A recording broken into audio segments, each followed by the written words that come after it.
পড়তাম, দুরুদে আকবর পড়তাম, দুরুদে লাঠি পড়তাম, এইগুলা দুরুদগুলো আমি পড়তাম। কিন্তু এখন যখন আল্লাহর অসীম রহমতে মৌলানা হয়ে গেছি, তখন কোরআন সুন্নাহর আলোচনার ঘরে দেখি এই সমস্ত পড়া মারাত্মক গুনাহ, বেদাত, হারাম সবে হোক। নাউজুবিল্লাহ। ও মুসলমান, দুঃখ লাগতেছে। দুরুদে তাজ হযরতে ফিরানে ফির দস্তগীর মাহবুবে সুবহানি কুতুবে রব্বানি শেখ সৈয়দ মাহিউদ্দিন আব্দুল কাদের জিলানী গৌসে সমদানি হযরত যিনি সারা নবীর বংশের শিরোমণি, নবীর বংশের অলিকুল শিরোমণি, তিনি দুরুদে তাজ পড়তেন, আমল করতেছেন। এই দুরুদে তাজ আমরা যখন কারো শরীফের মাহফিল করি, দুরুদে তাজ শরীফ পড়ি, জিবরাইল আমিন নবীর খেদমতে দুরুদে তাজ নিয়ে হাজির হইলেন আর বললেন, ইয়া রাসূলুল্লাহ, ইয়া হাবিবাল্লাহ, এইভাবে আপনার যে উম্মতে আপনার উপরে দুরুদ পড়বে, কিয়ামতের দিন আমি জিবরাইল তার হাতে ধরিয়া বেহেশতে নিয়ে যাব। দুরুদের তাজ এই মৌলানা হাফিজে কুরআন মৌলানা ইয়া এখন বলে দুরুদের তাজ পড়া হারাম, শিরিক না যায় সব। এখন ও মুসলমান, দুরুদে আকবর পড়া হারাম, এই দুআয়ে নাদি আলী পড়া হারাম। নাদি আলী হযরত ইমাম জাফর সাদিক আলাইহিস সালাম তিনি নাদি আলী পড়ার মধ্যে অনেকটা ফজিলত বয়ান করছেন, অনেকটা ফজিলত। নাদি আলী যদি কেউ পড়ে তার কত যে লাভ হবে। কিন্তু হযরত ইমাম জাফর সাদিক নাদি আলিয়াম মাজহার আল আজাইব তাজিদুহা আল্লাকা ফিন নওয়াইব কুল্লু হাম্মিন ওয়া গাম্মিন সায়ানজালি বিনওয়াতিকা ইয়া রাসূলুল্লাহ বিওয়ালায়াতিকা ইয়া আলী ইয়া আলী ইয়া আলী। এই নাদি আলী তাকে নাদি আলী বলা হয়। এগুলা পড়ছেন জাফর সাদিক, আমাদের আইম্মায়ে দ্বীন, ইমাম আহলে সুন্নাত, মুজাদ্দিদে মিল্লাত,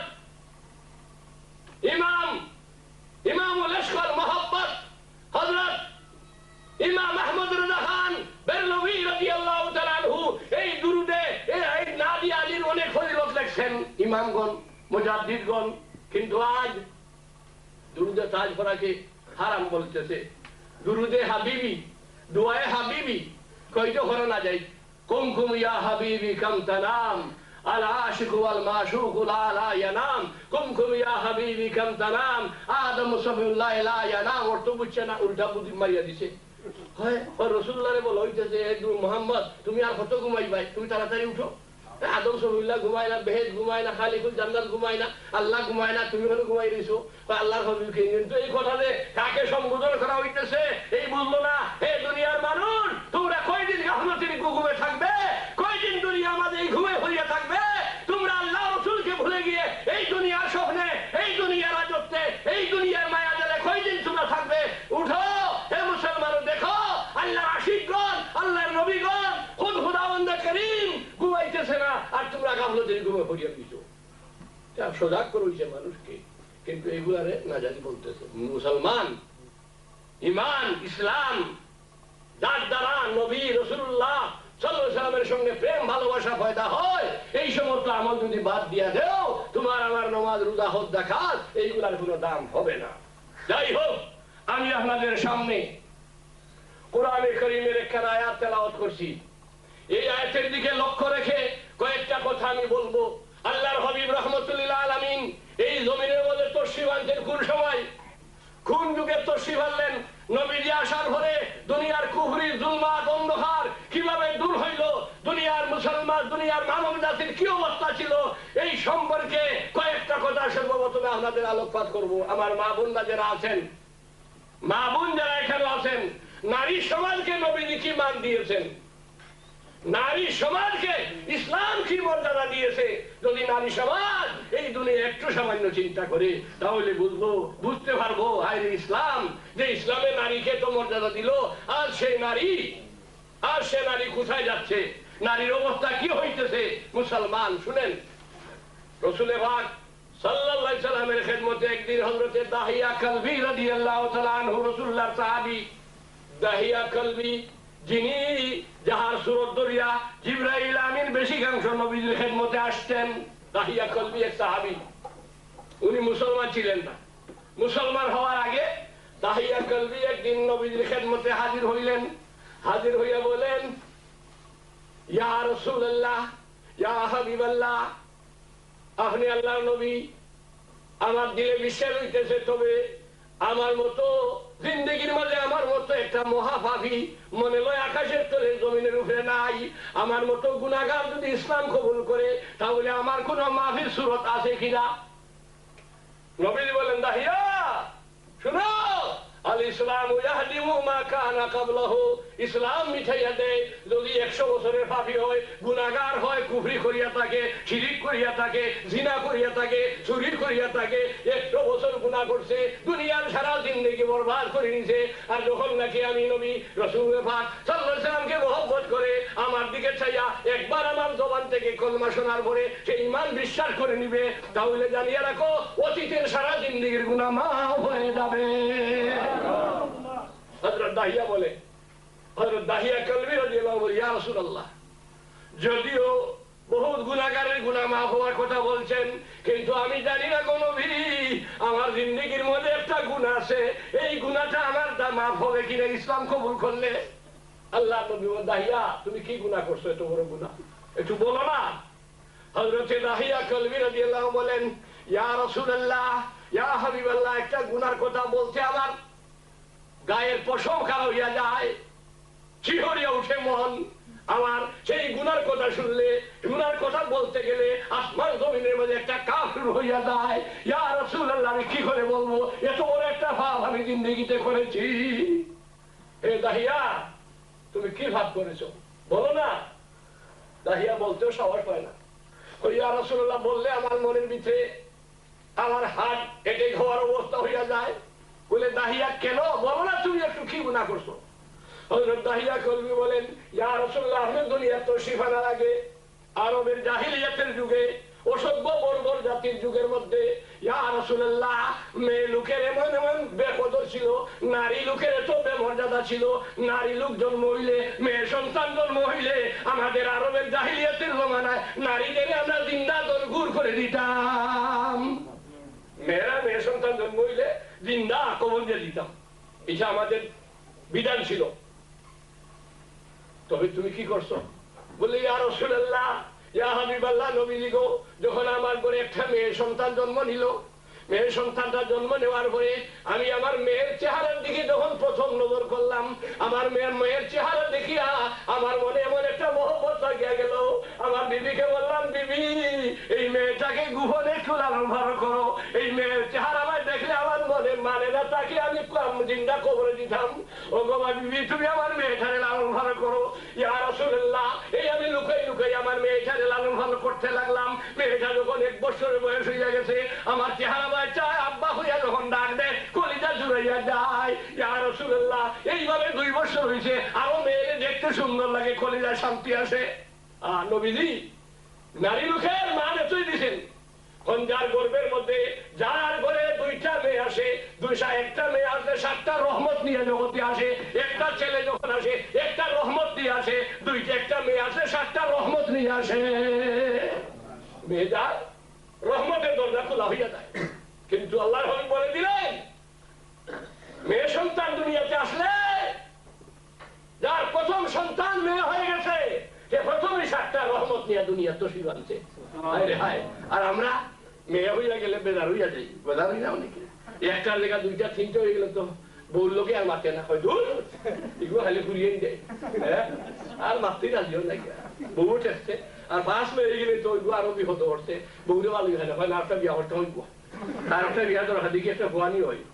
হ্যাঁ, নবীজি বলেন, 2টা মেয়ে হইয়া গেছে, এইভাবে আঙ্গুল চুলা দিয়ে আল্লাহ নবীজি বলতেছেন, আঙ্গুল মোবারক উঠাইয়া যা 2টা মেয়ে সন্তান হইল, এই মেয়ে সন্তানকে সুশিক্ষা দিয়া সুপাত্রে বিবাহ দিয়া দিল বেহেশতের মধ্যে। যেইভাবে 2 আঙ্গুলের মধ্যে তোহার থাকবে আমার, ওই নমুনার আমার উম্মত বেহেশতে আমার থেকে দূরে, সামান্য দূরে থাকবে। সাহাবায়ে কেরাম বলেন, ইয়া রাসূলুল্লাহ, যদি কেউরির 3টা মেয়ে হয়, নবীজি আরো আঙ্গুল চুলা নিকটে নিয়ে আসছেন, আরো বেশি নিকটে হবে। তো নবীজি বলছেন, মেয়ে সন্তানের প্রতি, এই মেয়ে সন্তান আরবের বর্বর যুগে জিন্দা কবরে দেওয়া হইতো। হযরত দাহিয়া কলবি, আমি বলছিলাম, দাহিয়া কলবি বলে, ইয়া রাসূলুল্লাহ, আমার মেয়েটা যখন 3 বছরের বয়স হইয়া গেল, ও নবীজি, আমার মেয়ের চেহারা চাইলে আমার কলিজা শান্তি হইয়া যায়। কিন্তু 3 বছরের সময় আরবের জমিনের মধ্যে আমার জাতি, কওম, দেশবাসী সমস্ত মধ্যে একটা সময় গুনাগুনি আরম্ভ হইয়া গেল, গুনগুনি আরম্ভ হইয়া গেল। একে অন্যকে বলে আমাদের দেশের মধ্যে অভাব আসছে, আমাদের দেশের মধ্যে বিপদ আসতেছে, মেঘ বৃষ্টি হইতেছে না, দেশের মধ্যে কালচালি আরম্ভ হইয়া গেছে। আমরা শুনছি পরস্পর দাহিয়া কলবি নাকি তার মেয়ে জিন্দা রাখিয়া দিছে। ইয়া রাসূলুল্লাহ, এই খবর যখন বাসা আরম্ভ হইল, মনে মনে আমার মেয়ের ভাই ছাই, আমার কলিজার টুকরা মেয়ের ভাই ছাই, আমার মনে মানে নাই রে, এই মেয়ের আমি কেমনে খবর নিয়ে রাখবো জিন্দা। ইয়া রাসূলুল্লাহ, ইয়া হাবিবাল্লাহ, নবীজি গো। কিন্তু আরবের মুলকের চাপে পড়িয়া গেলাম। বলে দিয়ে আমারে তারা বললো, হে দাহিয়া, আমরা খবর পাই তোমার একটা মেয়ে লুকাইয়া লালন পালন করছো, তোমার কারণে, এই মেয়ের কারণে আমরা দেশ বিপদগ্রস্ত হইয়া গেছে। তুমি তাড়াতাড়ি যদি তোমার মেয়ের জিন্দা খবর দেও না, তাহলে জানিয়ে রাখো তোমার খানদানে একটা মানুষকে আমরা জিন্দা রাখবো না। ইয়া রাসূলুল্লাহ, দেশের চাপে পড়িয়া এই বড় বড় জাতি, এই যুগের মধ্যে আমি এত বড় গুনাহ হচ্ছি। ইয়া রাসূলুল্লাহ, এই চাপে পড়িয়া একদিন আমার মেয়েকে সুন্দর কাপড় পরিধান করাইয়া, ভালোভাবে গোসল করাইয়া বললাম, মা গো চলো, আজকে তোমাকে নিয়ে 4 বছর বয়স হয়ে গেছে আমার মেয়ের। ইয়া রাসূলুল্লাহ, এই সময় আমি আমার মেয়েকে নিয়ে বললাম, মা তোমাকে নিয়ে এক জায়গায় দাওয়াতে যাবো। যখন আমি নিয়ে গেলাম জঙ্গলের মধ্যে, দা কুড়াল খান্তি নিয়ে গেলাম, এরপরে যখন নিজের হাতে কবর খুঁজতে লাগলাম, আমার মেয়েকে আমার চেহারার দিকে, মেয়েটা আমার চেহারার দিকে তাকিয়ে বলে, ইয়া রাসূল, হে আমার আব্বা জান, আপনি বললেন আমাকে দাওয়াতের জন্য, আপনি এখানে কি করতেছেন? ও গো মা, এখানেই তোমাকে দাওয়াতে নিয়ে আসছি, তুমি একটু ধৈর্য ধরো। এই সময় দাহিয়া কলবি বলে, ইয়া রাসূলুল্লাহ, এই সময় আমি কবর খুঁজি, মাটির নিচে যখন কবরে নামলাম, দেখি এখনো বাকি রয়ে গেছে। আর কিন্তু আমার যখন কবরের মাটি উপরে ফেলাই, আর ওই সময় আমার মাথার মধ্যে মাটিগুলা পড়ে, হঠাৎ ওই সময় আমার মেয়ে নিজের হাত দিয়ে আমার মাথার মাটিগুলা দাঁড়িয়ে হয়, আব্বা আপনার মাথার মধ্যে ধুলাবালি লাগছে। মেয়ে আমার মাথার পরিষ্কার করতেছে। এরপরে যখন কবর খুঁজা শেষ হইয়া গেল, আমি বললাম, মা গো তুমি একবার এই জায়গার মাঝে নামো তো দেখি। যখন মেয়েটা নামছে, নামা মাত্রই চতুর্থ দিক থেকে আমি মাটি দিয়া মেরে দখল করে আরম্ভ করে দিলাম। মেয়েটা চিৎকার দিয়া এইভাবে চিৎকার দিল, বললো, বাবা আমি এই জগতে আসে কি অপরাধ করলাম, আমাকে কেন জিন্দা কবরে দিতেছ? এই সময় মেয়ে জানে না আমাদের এই জাহিলিয়াতের অবস্থা। ওই সময় আমি শুনলাম একটা আকাশের মধ্যে যেন একটা চিৎকার আরম্ভ হয়ে গেছে, যেন খোদার আজ পর্যন্ত হিলতেছে। ইয়া রাসূলুল্লাহ, এত বড় পাপ করছি, এই ঘটনাটা আমার স্মরণ হইয়া গেলে আমার কলিজায় আর ধৈর্য মানে না গো নবী। ইয়া রাসূলুল্লাহ, এই মেয়েটার আমি জিন্দা দরগুর করছি, খবরে দিছি। আল্লাহ রাব্বুল আলামিন আপনাকে এই জগতে আনছে, এই যুগের মধ্যে আপনার আগমনে এই সমস্ত বড় বড় থার, অসভ্য কারবার জমিন থেকে চিরতরে উৎখাত হইতেছে। ইয়া রাসূলুল্লাহ, তবে আমি জানি না আমার গুনাহ মাফ হবে কিনা। আল্লাহ রাব্বুল আলামিন বলেন, হাবিব বলে দাও দাহিয়া কলবিকে, যদিও সে বর্বর যুগে এই সমস্ত মারাত্মক গুনাহ করে দিছে, আপনি রাহমাতুল লিল আলামিনকে যদি পূর্ণভাবে বিশ্বাস করিয়া কলিমা পড়িলায়, আমি রব্বুল আলামিনের তার জিন্দেগীর গুনাহ মাফ করিয়া দেব। ভাই আর বন্ধুগণ, নবীজি নারী জাতির মান, নারীর কি মর্যাদা, আল্লাহর হাবিব রাহমাতুল লিল আলামিন দুনিয়া তশরীফ আনার পরে নারীর মান মর্যাদা শিখিয়ে দিয়েছেন। নারী কতটুকু মর্যাদা, আন-নিসাউ বাবুল জান্নাত, মেয়েরা বেহেশতের দরজা।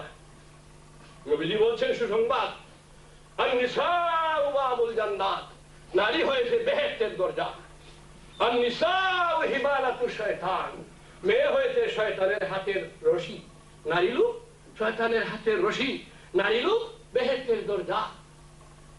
দুনিয়ার মানুষ যদি শান্তি চায়, আল্লাহর হাবিব রাহমাতুল লিল আলামিন বলেন, আল্লাহ পাক তার সৃষ্টির মধ্যে যে নিয়ামত পয়দা করেছেন, এর মধ্যে 3টা জিনিস আমার প্রতি আল্লাহ পাকে ভালোবাসা, মহব্বতের আল্লাহ বানিয়ে দিয়েছে। একটা হইল নামাজ, আর একটা হইল আল্লাহর নবী রাহমাতুল লিল আলামিন সুগন্ধি, তৃতীয়টা হইল নেক আওরাত। নেক আওরাতের মতো দুনিয়ার মাঝে এত বড় নিয়ামত আল্লাহ মানুষ জাতির জন্য, মানব জাতির জন্য আল্লাহ সৃষ্টি করে নাই।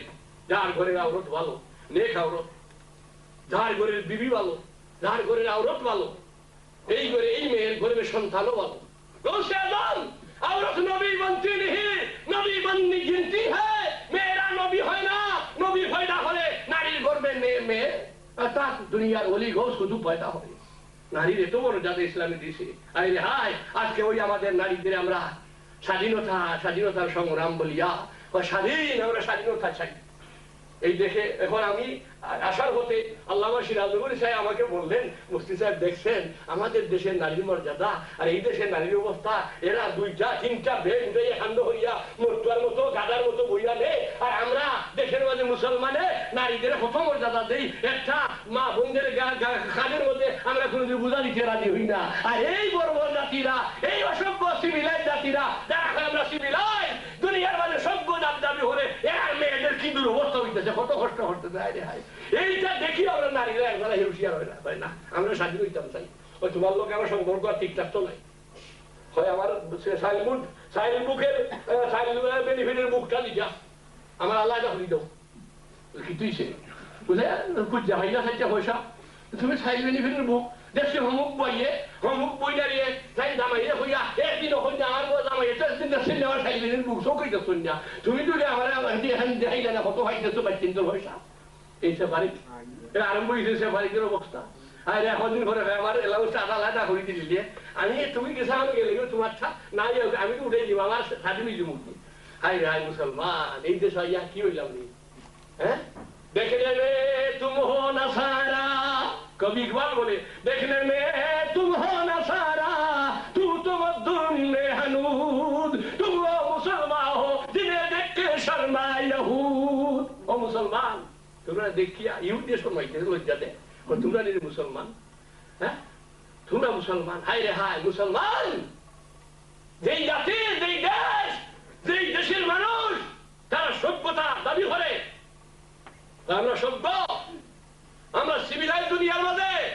এই দেশের নারী সমাজ এরা জিজ্ঞাসা করো, তোমরা যে মরিয়মকে রেসপেক্ট করো, হযরত ঈসা আলাইহিস সালামকে আল্লাহর বেটা বলে দাবি করো, হযরত মরিয়মকে আল্লাহর বিবি বলে তোমরা দাবি করো। এই দুনিয়ার মানুষ শুনো, শুনো কুরআন কি বলছে, ইনজিল কি বলছে, জবুর কি বলছে, আসমানি কিতাব কি বলতেছে। তোমাদের নারী হযরত ঈসা আলাইহিস সালামের মা, যেই মা সম্পর্কে কুরআন আওয়াজ দিছে, যালিকা মাসালুহুম ফিত তাওরাতি ওয়া মাসালুহুম ফিল ইনজিল। আল্লাহ বলতেছে ওদের एग्जांपल কুরআনে আছে, ইনজিলে আছে, তাওরাতে আছে, জবুরে আছে। ও মুসলমান, তোমরা বলে দাও না কেন ওই সিভিলাইজ জাতিরে যারা বলতেছে আমরা সভ্য, তোমাদের নারীর সমাজ, তোমরা যাকে এত দাম দাও, রেসপেক্ট করো, যে মরিয়মের কে এত সম্মান দাও, আল্লাহর বিবি বলিয়া দাবি করো, তাহলে সেই মরিয়মের ইতিহাস একবার তোমরা দেখো, তোমরা তাওরাত কিতাব উঠাইয়া, ইনজিল উঠাইয়া দেখো, কুরআন উঠাইয়া দেখো, কুরআনে কি বলতেছে। আল্লাহ রাব্বুল আলামিন বলে হাবিব আপনি বলে দেন না কেন, উযকুর ফিল কিতাবি মারইয়াম ইয ইনতাবাযাত মিন আহলিহা মাকানান শারকিয়্যা فاتخذت من دونهم حجابا فأرسلنا إليها روحنا فتمثل لها بشرا سويا قالت إني أعوذ بالرحمن منك إن كنت تقيا قال إني جئت لأهب لك غلاما زكيا قالت كيف يكون لي غلام ولم يمسسني بشر ولم أكو بغيا কুরআনের লম্বা আয়াত সূরা মরিয়ম। হে নবী বলে দেন তাদের যা এত সম্মান দেয় মরিয়মকে, এই মরিয়মের ইতিহাসটা তারা একটু দেখুক। হাবিব আপনি বলে দেন এরা দেখুক মরিয়মের কাহিনীটা একটু দেখুক। তাদের মরিয়ম, যে মরিয়ম এত পর্দানিশীল আওরত, যে মরিয়মকে আকাশের চন্দ্র সূর্য দেখে নাই, যে মরিয়মকে বেগানা ভিন্ন পুরুষে কোনোদিন হাত দিয়ে স্পর্শ করতে পারে নাই, সেই মরিয়মের করে যখন জিবরাইল আমিন আসলেন, হঠাৎ করে কিভাবে আসলেন জিবরাইল, মরিয়মে বলতে পারেন না, বাইতুল মুকাদ্দাসের হুজরার মধ্যে মরিয়ম আল্লাহর ইবাদত করতেছেন, জিবরাইল আমিন আসছেন, আসার পরে জিবরাইলকে দেখিয়া মরিয়ম বলেন তুমি কে? আলা ইন্নী আউযু বিররহমান, আমি পরওয়ারদিগারের কাছে ফানা চাইতেছি। তুমি ভিন্ন পুরুষ, বেগানা পুরুষ, তুমি কি করে আমার এখানে আসলাই? ফাতামাসসালা লাহা বাশারান সাওয়িয়া, পরিপূর্ণ একজন নওজোয়ান বশরের সুরত ধরিয়া, মানুষের সুরত ধরিয়া জিবরাইল আসছেন। মরিয়ম বলতেছেন কি তুমি কি করে বেগানা ভিন্ন পুরুষ আমার এখানে ঢুকলাই? আমি তো ওই নারী, যেই নারীকে দুনিয়ায় পর্দা কেউ দেখে নাই কোনোদিন। তুমি কি করে আমার এখানে ঢুকছো? আমার চেহারা তো দুনিয়ার কোনো ভিন্ন পুরুষে দেখে নাই, আমি তো বেগানা পুরুষ জিন্দেগিতে দেখি নাই, তুমি আমার ঘরের মধ্যে কি করে ঢুকলাই?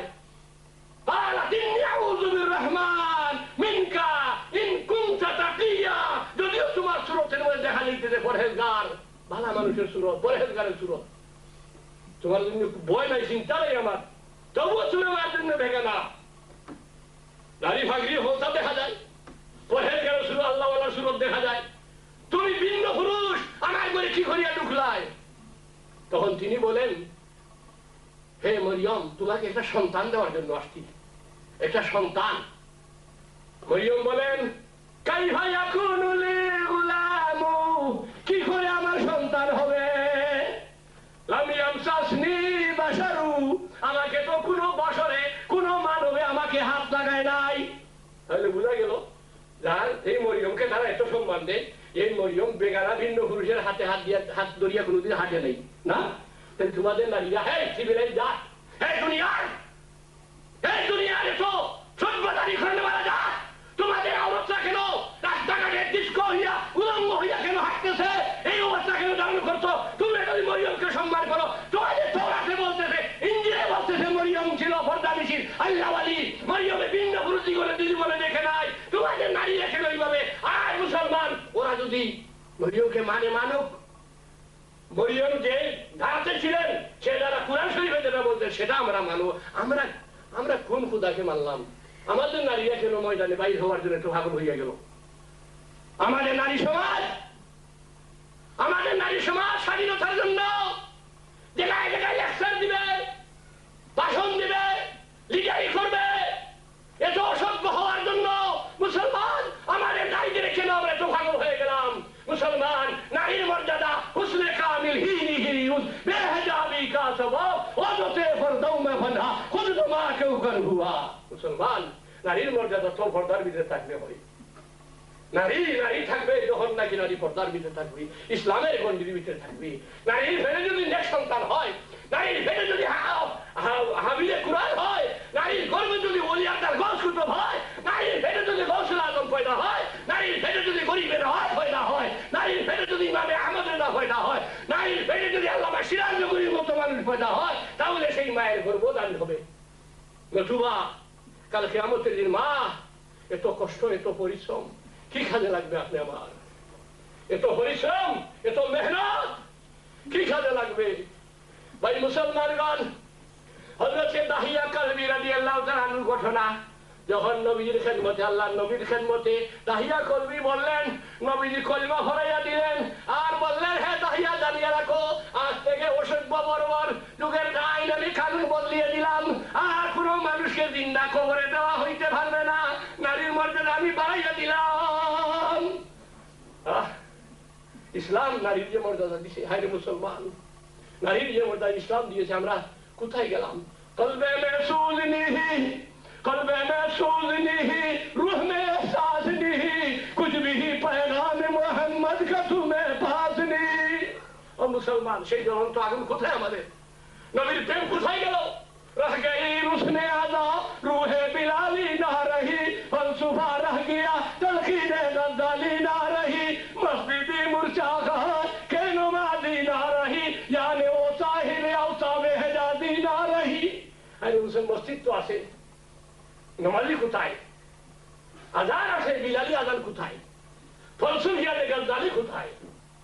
ও মুসলমান, আমরা ওই মুসলমান জাতি, ওই আদর্শ জাতি, যে জাতির সঙ্গে যে মুসলমান নারীরা নিজের স্বামীর যুদ্ধের ময়দানে শহীদ হয়ে গেছে, যে মুসলমান নারী নিজের সন্তান যুদ্ধের ময়দানে শহীদ হয়ে গেছে, যে মুসলমান নারীর বাপ শহীদ হয়ে গেছে, তবুও বলে ইয়া রাসূলুল্লাহ কুছ বিহি গম আজ তো বাঁচবে, ইয়া রাসূলুল্লাহ বাপ মারা গেছে, স্বামী মারা গেছে, ছেলে মারা গেছে, ইয়া রাসূল চিন্তা নাই, আপনি মুহাম্মদ রাসূলুল্লাহ যখন আছে আমার কোনো চিন্তা নাই। নবীর প্রেম ভালোবাসা যে নারী অন্তরে ছিল, সেই নারী আজ কোথায়? সেই নারী আজ কোথায়? আমি কোরআনে কারীমের আয়াত আপনাদের সামনে রাখছি, আপনাদের সামনে ইনশাআল্লাহ। আমার ঠাইটা তোমার বলতে আছে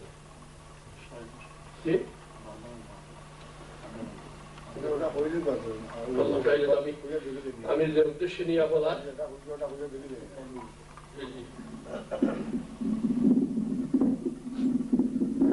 আমরা মুফতি সাহেবুল্লাহ বয়ানে আমরা মসজিদ কমিটির পক্ষ থেকে একটু লম্বা করতে চাইলাম, মানে একটু বেশি সময় তাই বয়ান করবার আমরা জালালউদ্দিন প্রিন্সিপাল স্যার আন বয়ান শুনবার যাই আমরা এখানে হলাইয়া হাজির হয়েছি। কারণ অতি মূল্যবান বয়ান আমরা শুনবার হলেও আশা রাখি যদি আপনারা থাকেন মজলিস তাহলে মুফতি সাহেবের বয়ানটা আরো একটু লম্বা করিয়া জালালউদ্দিন সাহেবের বয়ান আমরা এসা পর্যন্ত রাখিলে আপনারা গেছে কেমন লাগে। যদি আপনারা হলে তশরিফ রাখেন আর প্রিন্সিপাল জালালউদ্দিন সাহেবের বয়ান আপনারা শুনতে চান তাহলে আমরা এই পর্যন্ত লম্বা রাখি দিলে আপনারা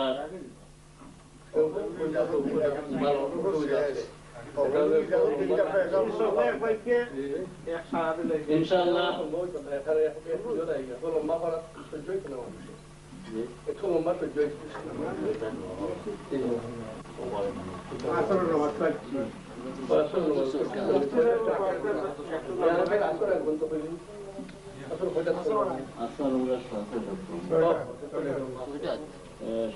আসর বাদে ধরে নেই কোনটা আছে এরপরে মুজিবুর বাদে আরো কোনটা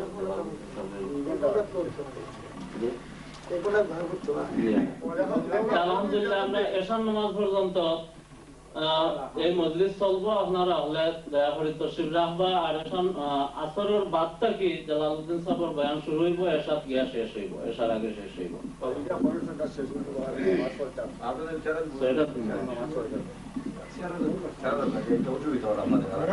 এশার নামাজ আসরের নামাজ আমরা ছয়টা আসরের নামাজ হইব। আর আসরের নামাজের পরেও প্রিন্সিপাল জালালউদ্দিন সাহেবের বয়ান শুরু হইব।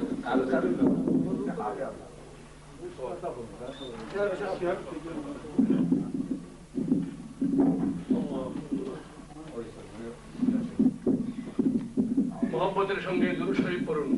আল্লাহুম্মা সাল্লি আলা সাইয়্যিদিনা মাওলানা মুহাম্মদ ওয়া আলা আলি সাইয়্যিদিনা মাওলানা মুহাম্মদ। আল্লাহুম্মা সাল্লি আলা সাইয়্যিদিনা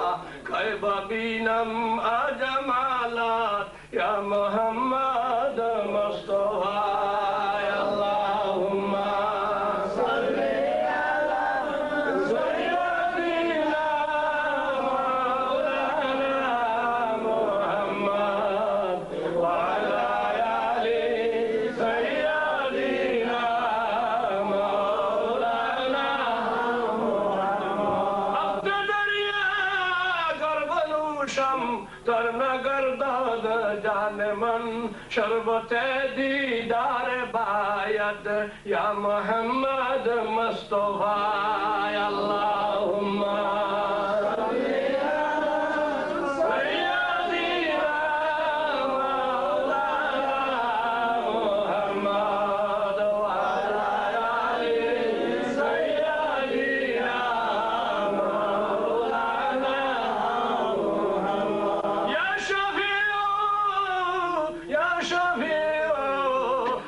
شفيع المذنبين أمتنا كن شفايات يا محمد مصطفى اللهم صل على سيدنا مولانا محمد وعلى آل سيدنا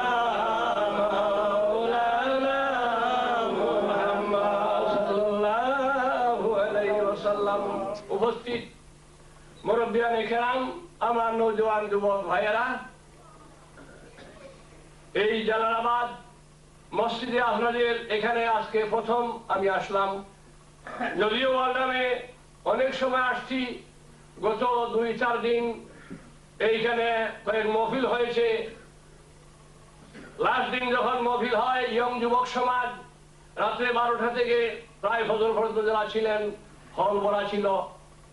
আজকে আমার হযরতুল আল্লাহ মাওলানা ইসহাক আহমদ সাহেবের খেদমতে যখন আমরা গতদিন আসছিলাম দেখা করার জন্য, তিনি বললেন এখানে আমার প্রিন্সিপাল জালাল সাহেব এবং আল্লামা সিরাজ নগরী সাহেব, তিনি যখন বাংলাদেশ থেকে আসছেন উনাকে নিয়ে এই প্রোগ্রাম করার জন্য।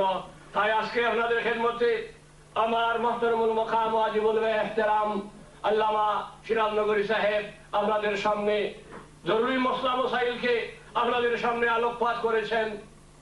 আমি বর্তমান অবস্থার উপরে আমাদের মুসলমান জাতি, আমার ভাতিজা মাওলানা মোহাম্মদ সৈয়দ মোশতাক হোসেন আমাকে আসার পরে সেই সময় বলল যে চাচা আপনারা এক একজন এক এক বিষয় নিয়ে কিছু আলোচনা করার চেষ্টা করবেন, আমাদের সামাজিক অবস্থার উপরে ভিত্তি রেখে কিছুটা আপনি আলোচনা করবেন।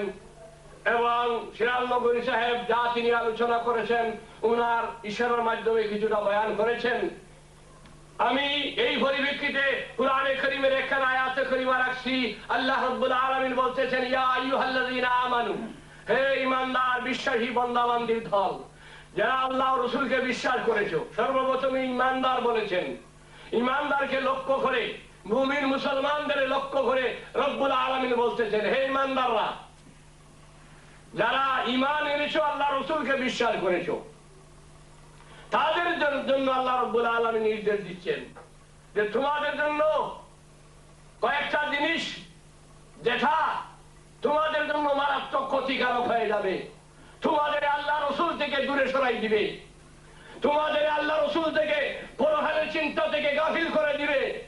হে দুনিয়ার মানব জাতি, মুসলমান সমাজ, ঈমানদার সমাজ, জানিয়ে রাখো এই সমস্ত জিনিসগুলা কি? লা তুলহিকুম আমওয়ালুকুম ওয়ালা আওলাদুকুম আন যিকরিল্লাহ। মাল এবং আওলাদের মহব্বতে যেন আল্লাহর জিকির থেকে, আল্লাহর ইয়াদ থেকে যেন তোমাদের গাফিল করে না। এই দুই জিনিস মারাত্মক। দুনিয়া চলতে হইলে মালেরও প্রয়োজন, আওলাদেরও প্রয়োজন। যেভাবে দরিয়ার উপর দিয়ে যাইতে হইলে নৌকার প্রয়োজন, কিন্তু নৌকা যদি মাছ দরিয়া যাওয়ার ফলে নৌকা ছিদ্র হইয়া যায়, নৌকার মধ্যখানে যদি ভিতরে পানি ঢুকিয়া যায়, তাহলে দরিয়া ডুবিয়া মরবে। দুনিয়া ঠিক হইল তদ্রূপ। এই দুনিয়ার প্রয়োজন আছে, মাল হওয়ার প্রয়োজন আছে, আওলাদের প্রয়োজন আছে, মানুষ মাত্রই এইগুলার প্রয়োজন আছে। কিন্তু মাল এবং আওলাদ এই দুই জিনিস যদি যেইভাবে নৌকার ভিতরে পানি ঢুকলে নৌকা মাছ দরিয়ায় ডুবিয়া মানুষ মারা যাবে, মাল এবং আওলাদ যদি মানুষের দিলের মধ্যে ঢুকিয়া যায়, আখিরাত যদি বন্দায় মন থেকে সরাইয়া নেয়, তাহলে এই মাল আওলাদে তাকে ধ্বংস করে দিবে। নবীজি বলছেন সমস্ত গুনার মূল হইল দুনিয়ার মহব্বত অন্তরে ঢুকাইয়া দেওয়া। দুনিয়ার মহব্বত ঢুকাইবেন না। নবী গোলাম কা দুনিয়া জুদাবাস, মাওলানা রুমি রহমাতুল্লাহ আলাইহি বলেন, নবী গোলাম কা দুনিয়া জুদাবাস, বহরকারে খেবাসি বা খুদাবাস। হে মানুষ, তোমাদের ইসলাম বলে না, আল্লাহ বলেন না যে তুমি দুনিয়া ছেড়ে দাও, সন্ন্যাসী হইয়া যাও, বিবি বাচ্চা ছেড়ে দাও, সাংসারিক ব্যবসা বাণিজ্য ছেড়ে দাও, এইগুলা ছাড়িয়া দিয়া তুমি সন্ন্যাসী হইয়া যাও। আল্লাহ রাসূলের নাম নেওয়ার জন্য তুমি একেবারে উদাও হয়ে গিয়া দেওয়ানার মতো তুমি বাইর হইয়া যাও। এইটা ইসলামে বলছে না। ইসলামের নির্দেশ হইল ওয়ালিদ জাওয়ারিকা আলাইকা হাক্কুন, আপনার প্রতিবেশীর একটা হক আপনার উপরে আছে। ওয়ালিদ যাওজিকা আলাইকা হাক্কুন, আপনার স্ত্রীর একটা হক আপনার উপরে আছে। ওয়ালি আইনিকা আলাইকা হাক্কুন, সারা রাত শুধু বন্দেগী করবে, সারা দিন বন্দেগী করবে, চক্ষুকে ঘুমাইতে দিবে না, এটা ইসলামের নির্দেশ নাই। কিছু ঘুমাও, ঘুমানি ইবাদত।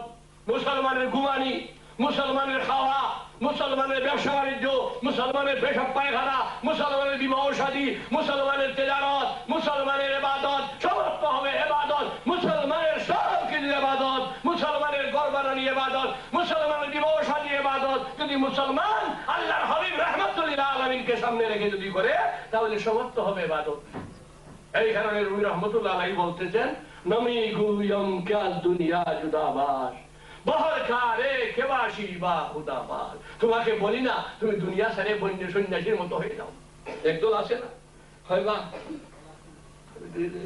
রোয়ান হয়ে গেলাম কি বলে কই বলে আল্লাহ দিলে লাইলাম লেহাই লিছিলাম লাইফ লং সারা জীবন চিল্লা সুবহানাল্লাহ, জীবন চিল্লা বলে আপনার বিবি বাচ্চার কিছু হক আদায় করবেন না বলে আল্লাহর হাওলা।